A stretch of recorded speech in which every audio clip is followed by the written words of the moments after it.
আজকে ঢাকা বিশ্ববিদ্যালয়ের 105 বছরের ইতিহাসে প্রথমবারের মতো এমন একটি ছাত্র সংসদ নির্বাচন অনুষ্ঠিত হলো যেটি অন্তর্ভুক্তিমূলক, গণতান্ত্রিক এবং প্রতিনিধিত্বমূলক নয়। পরাধীন পাকিস্তান আমলে, স্বাধীন বাংলাদেশে, গণতান্ত্রিক রাষ্ট্র ব্যবস্থায়, এমনকি সামরিক স্বৈরাচারের সময়েও ঢাকা বিশ্ববিদ্যালয়ে অনুষ্ঠিত প্রত্যেকটি ছাত্র সংসদ নির্বাচনে এখন পর্যন্ত প্রত্যেকটি ছাত্র সংগঠন সক্রিয়ভাবে অংশগ্রহণ করেছে। সেদিক থেকে এটি ঢাকা বিশ্ববিদ্যালয়ের দীর্ঘ গণতান্ত্রিক ঐতিহ্যিক প্রক্রিয়ায় একটি বড় ব্যত্যয়। একই সঙ্গে এই নির্বাচনটি একটি নিয়ন্ত্রিত নির্বাচন। এই নির্বাচনে কারা অংশগ্রহণ করবে, কারা প্রার্থী হতে পারবে, কাদের মধ্য থেকে শিক্ষার্থীদেরকে বাছাই করে নিতে হবে, এটি সম্পূর্ণতই দখলদার সরকারের অনুগামী বিশ্ববিদ্যালয় প্রশাসন নির্ধারণ করে দিচ্ছে।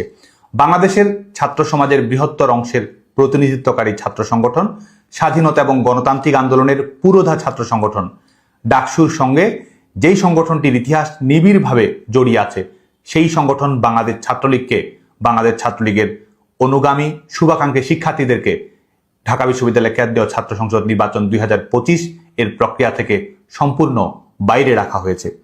এর কারণে শিক্ষার্থীদের মধ্যে ক্ষোভ রয়েছে। এটি এ কারণে নয় যে বাংলাদেশ ছাত্রলীগের প্রতি সকল শিক্ষার্থী দায়বদ্ধ কিংবা অনুরক্ত, বরং এটি শিক্ষার্থীদের মর্যাদা এবং গণতান্ত্রিক যে বোধ রয়েছে সেটিকে আঘাত করেছে। কারণ বাংলাদেশের ছাত্র সমাজের বাংলাদেশ ছাত্রলীগকে বাছাই করার অধিকার যেমন রয়েছে, এবং একই সঙ্গে বাংলাদেশ ছাত্রলীগের বাইরে বিকল্প কাউকে বেছে নেওয়া কিংবা সমালোচনামূলক কর্মকাণ্ড থাকলে সেটির একটি জবাব দেওয়ার অধিকারও কিন্তু শিক্ষার্থীদের রয়েছে। আজকে শিক্ষার্থীদের সেই মর্যাদাকে, শিক্ষার্থীদের সেই গণতান্ত্রিক অনুভূতিকে আজকে বিশ্ববিদ্যালয়ের প্রশাসন পর্যুদস্ত করেছে। একই সঙ্গে এবারের নির্বাচন ভবিষ্যতেও অনেক আইনগত প্রশ্নের সম্মুখীন হওয়ার সুযোগ রয়েছে। আজকে দখলদার সরকার রিমোট কন্ট্রোলের মাধ্যমে বিচার বিভাগকে যদিও নিয়ন্ত্রণ করছে, ইভেন্ট ম্যানেজমেন্ট কোম্পানির মতো বিচার বিভাগ থেকে নিজের পছন্দ মতো রায় বের করে নিয়ে আসছে, কিন্তু তারপরও আইনগত সংকট আজ হোক কাল হোক উত্থাপিত হবেই। 2019 সালের ডাকসুর মাধ্যমে 26 সেপ্টেম্বর নির্বাচিত ছাত্র প্রতিনিধিদের মাধ্যমে ঢাকা বিশ্ববিদ্যালয়ের ধর্মভিত্তিক ছাত্র রাজনীতি বন্ধ রাখার সিদ্ধান্ত গ্রহণ করা হয়। বিশ্ববিদ্যালয়ের প্রশাসন সেই সিদ্ধান্ত বদলায়নি, অথচ ধর্মভিত্তিক মৌলবাদী যুদ্ধাপরাধের দায়ে অভিযুক্ত সংগঠন ইসলামী ছাত্র শিবির নির্বিঘ্নে এই নির্বাচনে অংশগ্রহণ করেছে।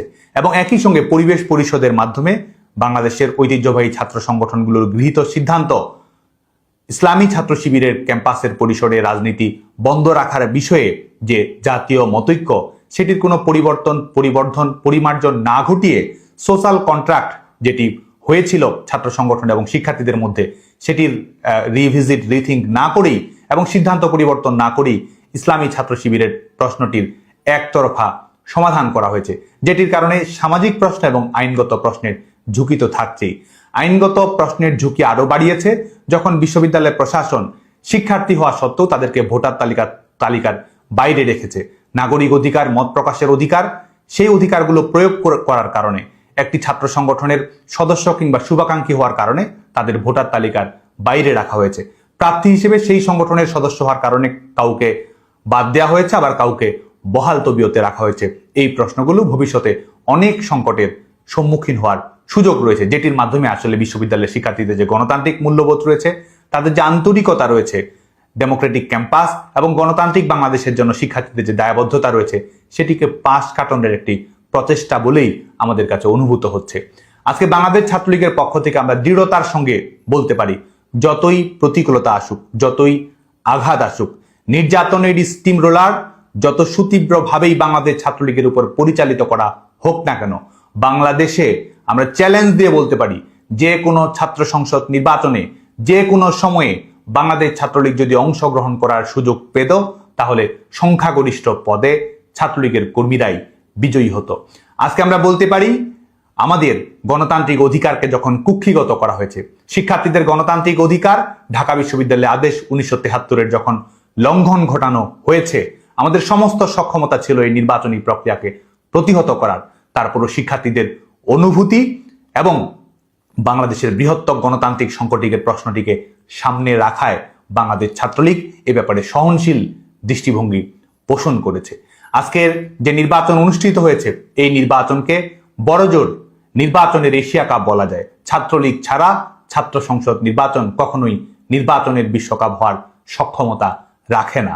আজকে আমি ঢাকা বিশ্ববিদ্যালয়ের শিক্ষার্থী সহ বাংলাদেশের সকল শিক্ষার্থীর প্রতি আহ্বান জানাবো, এই সাজানো নির্বাচন, প্রহসনের নির্বাচন, নিয়ন্ত্রিত নির্বাচন, শিক্ষার্থীদের মর্যাদাকে আঘাত করার নির্বাচন কিংবা নির্বাচনের নাটক যতই মঞ্চস্থ করা হোক না কেন, শিক্ষার্থীদের সামনে সবচেয়ে বড় প্রশ্ন, শিক্ষার্থীদের সামনে সবচেয়ে বড় দায়িত্ব, সেটি হচ্ছে মুক্তিযুদ্ধের প্রশ্ন, গণতন্ত্রের প্রশ্ন।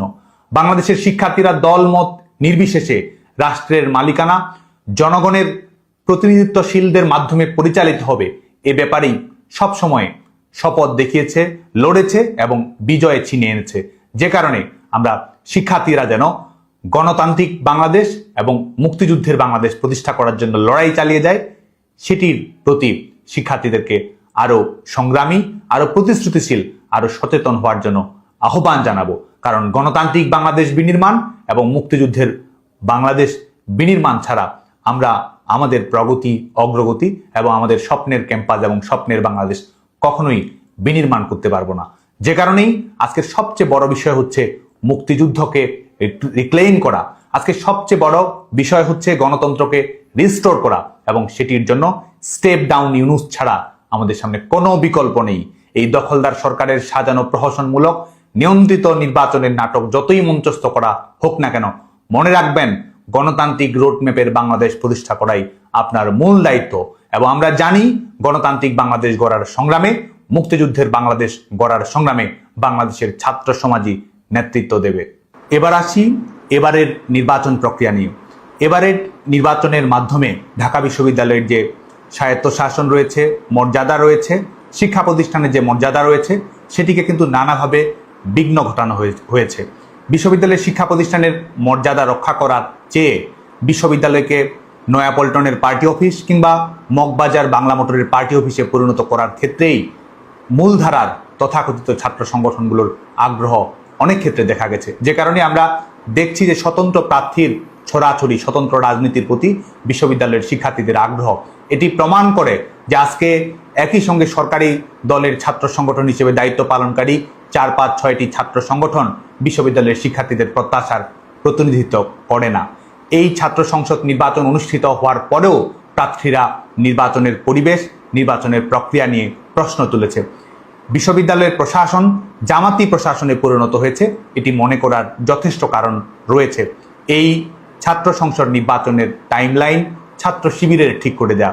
এই নির্বাচনের আগে ডাকসুর সংস্করণ করার মাধ্যমে গঠনতন্ত্রের পরিবর্তন ঘটানোর মাধ্যমে সাহিত্য এবং সংস্কৃতি সম্পাদক পদটিকে একীভূত করা হয়েছে। অথচ বিশ্ববিদ্যালয়ের ছাত্র সংসদের মূল কাজ সাহিত্য এবং সংস্কৃতি অঙ্গনকে ঘিরে বৃহত্তর দুটি অংশকে একত্রিত করার মাধ্যমে বিশ্ববিদ্যালয়ের সাংস্কৃতিক স্পেস, বিশ্ববিদ্যালয়ের সাহিত্যিক পরিসর, বিশ্ববিদ্যালয়ের শিক্ষার্থীদের প্রগতিশীল জীবনযাপনকে সীমিত করা হয়েছে বলে মনে করার যথেষ্ট কারণ রয়েছে। এই নির্বাচনকে কেন্দ্র করে আমরা দেখেছি যে চাকরির ভয় দেখিয়ে, ভেরিফিকেশনের ভয় দেখিয়ে বিশেষ করে সংখ্যালঘু ভোটারদেরকে নানাভাবে প্রভাবিত করার প্রচেষ্টা গ্রহণ করা হয়েছে। বিশ্ববিদ্যালয়ে থাকতে পারবে কি পারবে না, তার একাডেমিক জীবন সুস্পষ্টভাবে পরিচালিত হওয়ার, নিরাপত্তার সঙ্গে পরিচালিত হওয়ার সুযোগ পাবে কি পাবে না, এ ধরনের ঘটনা বাড়াবাড়ি কিন্তু আমরা নানাভাবেই এ ধরনের তথ্য আমাদের নজরে এসেছে। এই বিশ্ববিদ্যালয়ের নির্বাচনকে ঘিরে শিক্ষার্থীদের বাড়ি বাড়ি গিয়ে বিএনপি, জামায়াত সহ কিংস পার্টির নেতাদের হুমকি ধামকি, অনুরোধের নামে এক ধরনের পরোক্ষ হুমকি প্রদর্শনের ঘটনা ঘটেছে, যে ঘটনাগুলো বিশ্ববিদ্যালয়ের শিক্ষার্থীদেরকে আতঙ্কিত করেছে। আমরা যদি দেখি যে নারী শিক্ষার্থীদের ভোট প্রদানে অনুপস্থিতির হার, এটি প্রমাণ করে যে ঢাকা বিশ্ববিদ্যালয়ে ক্রমশ নারীদের যে মানবিক মর্যাদা রয়েছে, মানুষ হিসেবে স্বাধীনতা রয়েছে, নারী পুরুষের বৈষম্যহীন সমাজ গড়ার জন্য বিশ্ববিদ্যালয়ের যে ঐতিহ্য রয়েছে, সেটি আজকে ধূলিসাৎ হতে বসেছে। আজকে বিশ্ববিদ্যালয়ের শিক্ষার্থীদের মধ্যে নারী পুরুষের সংখ্যা কাছাকাছি হলেও ভোট প্রদানের ক্ষেত্রে আজকে আমরা দেখেছি যে ফারাকটি অনেক বেশি, যেটি প্রমাণ করে যে মোরাল পুলিশিংয়ের কারণে, মবের রাজনীতির কারণে, সমাজ ব্যবস্থায় উগ্রতা এবং ধর্মান্ধতার প্রদর্শনীর কারণে বিশ্ববিদ্যালয়ের মেয়েরা আজকে স্বাভাবিক যে জীবন, নাগরিক জীবন, রাজনৈতিক জীবন, একাডেমিক জীবন, সেটি নিয়ে নানাভাবে হুমকির মুখে রয়েছে। একই সঙ্গে এই নির্বাচনকে যত ধরনের অনিয়ম ঘটেছে, এটি প্রমাণ করে এই দখলদার সরকার একটি ছোট্ট জায়গা, একটি ছোট্ট আয়তনের মধ্যে একটি বিশ্ববিদ্যালয়ের ছাত্র সংসদ নির্বাচন অনুষ্ঠিত করার ক্যাপাসিটিও এই বিশ্ববিদ্যালয় প্রশাসনের নেই, সরকারের নেই। না আছে ক্যাপাসিটি, না আছে নিউট্রালিটি, না আছে সে ধরনের কমিটমেন্ট, বরং রয়েছে সমঝোতার নির্বাচন করার আগ্রহ, সমঝোতার ফলাফল তৈরি করার আগ্রহ, যার প্রমাণ আমরা দেখতে পাই আজকের সারা দিন ব্যাপী এই নির্বাচনকে কেন্দ্র করে যত ধরনের অনিয়ম হয়েছে তার প্রদর্শনীর মাধ্যমে। এবং এটি আমাদের বক্তব্য যাচাই বাছাই করা, আমাদের যুক্তিতর্ক সেটি নয়।